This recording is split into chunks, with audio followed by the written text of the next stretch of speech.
This fight ain't over. A mag review of 2024. Santa, wake up!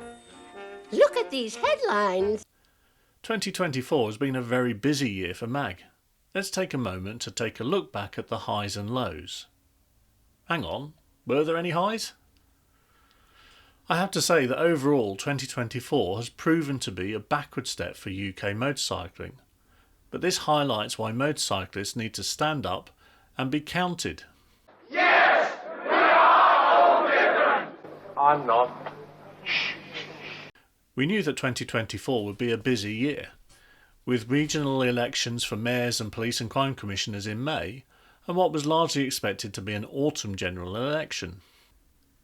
You may or may not like politics, but the reality is that if you leave the politicians to their own devices, the outcome for motorcycling is always bad. Politicians are at their most accommodating when they imminently need your vote. The importance of making a case for motorcycling is heightened at this point, as we have a small chance of getting cut through into a world that normally doesn't give us a second thought.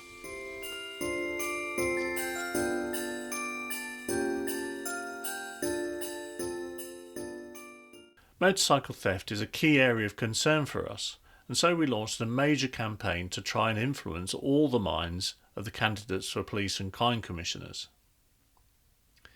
Politicisation of policing is probably at a high water point right now.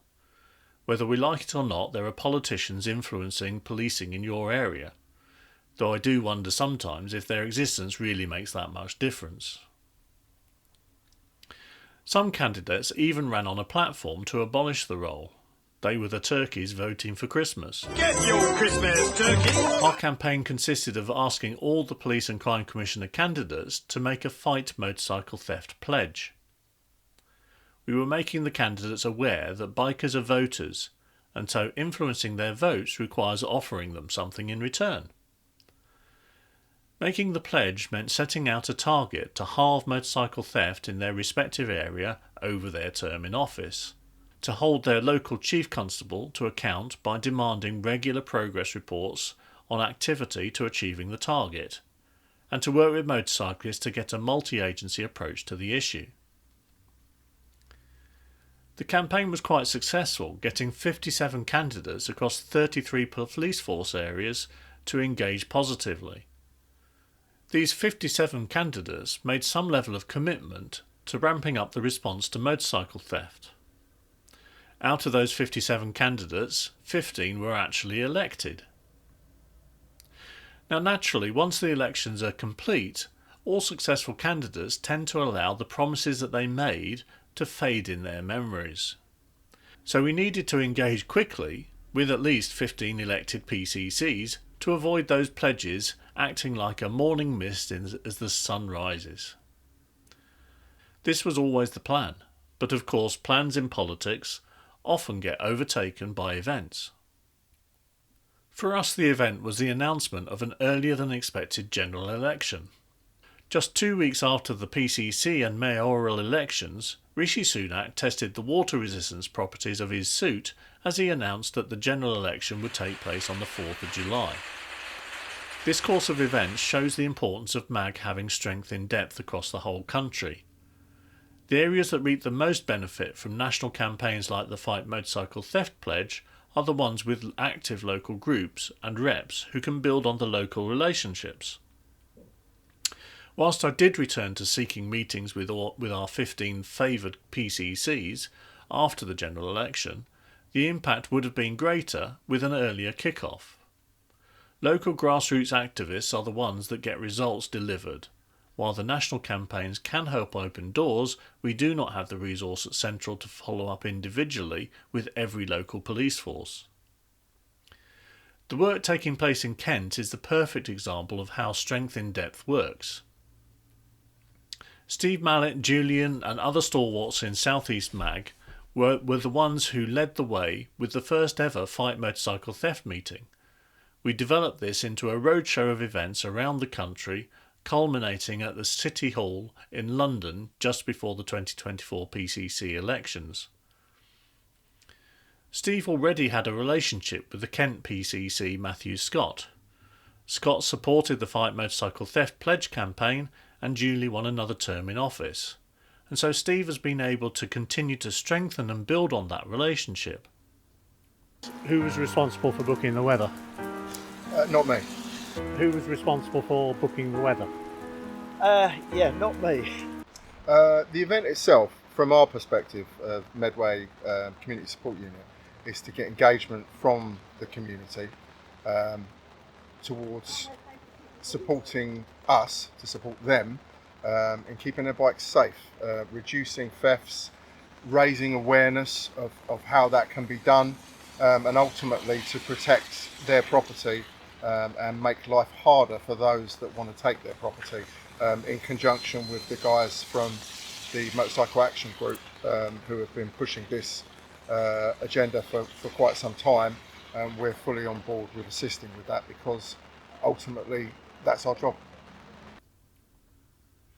Things don't always run this smoothly though. For example, in Humberside we held a Fight Motorcycle Theft meeting in 2023, the PCC supported the Fight Motorcycle Theft Pledge and was re-elected. But since then he seems to have drifted away in terms of his interest. He's forgotten his pledge. We won't win them all, but that is no reason to give up.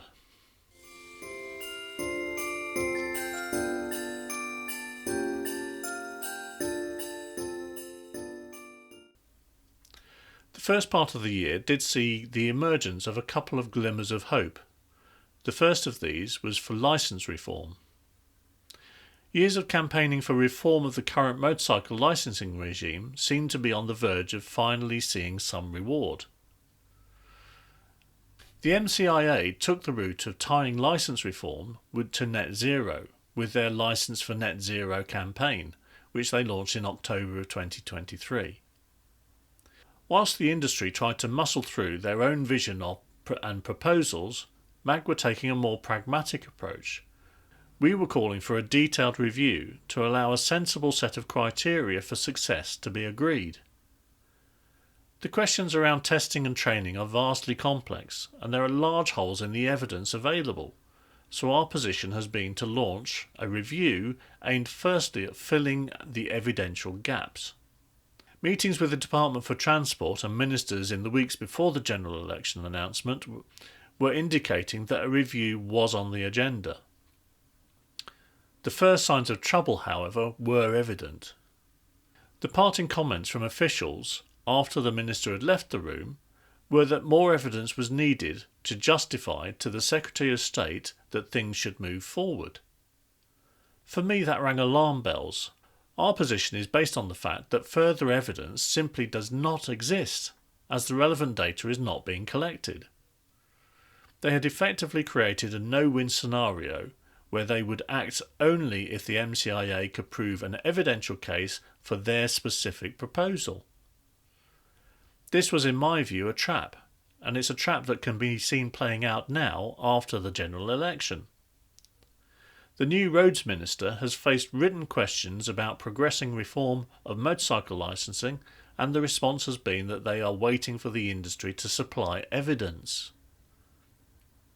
Had the agreement been for a review, with the first order of business being to collect evidence, we would not be facing these excuses from a new government that is now on record as saying it has no policy to encourage the greater uptake of motorcycles.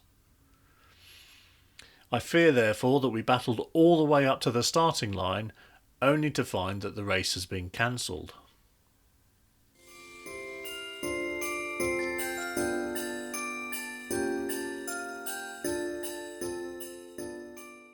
The second glimmer of hope was the launch in March of the Motorcycles in Bus Lanes consultation. I honestly believe that the outcome would have been positive had Rishi Sunak delayed the election long enough to allow the outcome to be announced under his government. As with the licensing reform, default access to bus lanes was listed as a manifesto promise by the Conservative Party.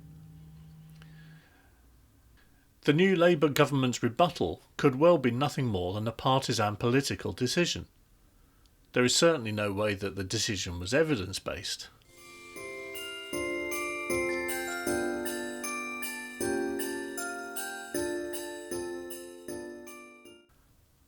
So what of the general election? We launched our Move on Motorcycling manifesto on the 13th of May, just prior to Rishi Sunak getting wet on the steps of number 10 on the 22nd.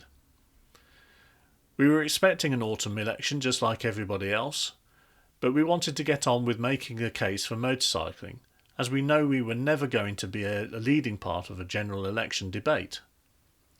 Being prepared is never a bad policy, and it has to be said that MAG's manifesto was out long before any of the parties published their election manifestos. Despite our efforts, it must be said that the platform that most of the parties stood on showed little interest in motorcycling. To be fair to the Conservatives, they were promising licensing reform and default bus lane access. Of course, no party in its right mind will forget to mention potholes, though none of them presented a significant plan in my view. But of course for us, the elephant in the room was always going to be the issue of the forced demise of internal combustion engines.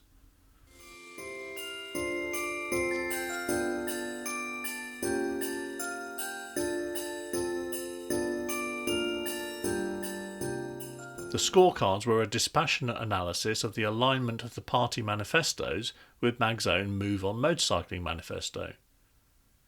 This process was designed to inform riders and to help them to choose which way to vote.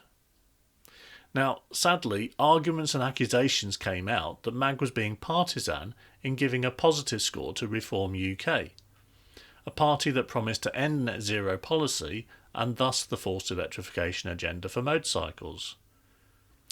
MAG is entirely non-partisan. We do not tell members how to vote, but we won't shy away from highlighting the position of any party on issues that impact on the interests of us as riders.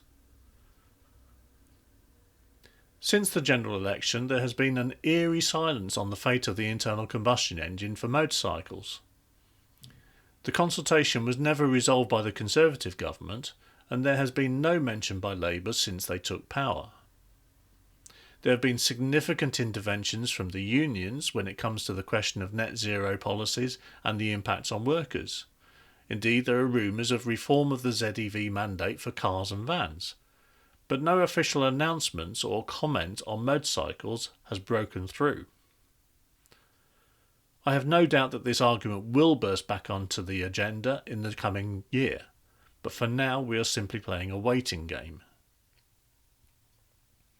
The MCIA's fantasy that the government can see the sense of promoting motorcycles that denounce the right to identify as motorcycles That's not a motorcycle, it's a rocket. has taken a solid hit with the bus lane consultation outcome. This government has no policy to encourage the transport choice we hold so dear.